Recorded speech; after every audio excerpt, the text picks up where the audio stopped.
Ito na nga yung part 3 sa ating pagsubok na mag-apply sa PNP, kung saan sa episode na to ay magbi-BMI na nga tayo.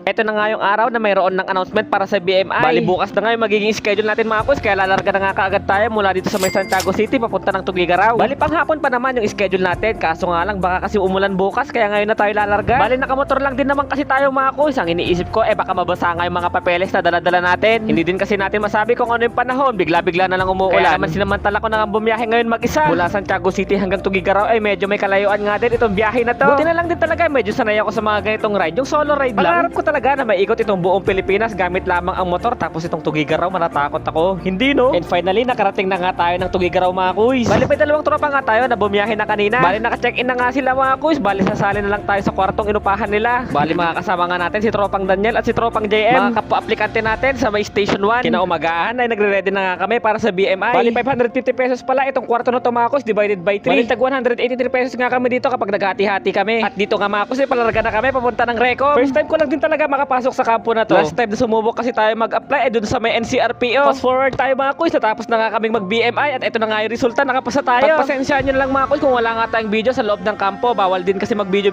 doon. Bali hanggang dito muna yung update ko sa inyo sa subok natin pag-apply sa PNP. At kung umabot ka sa part ng video na to ay pwede mo bang i-comment kung taga saan ka para malaman ko naman kung hanggang saan umabot ang video na to. At kung sakali man na hindi ka pa naka-follow ay baka naman. See you next video mga kuys!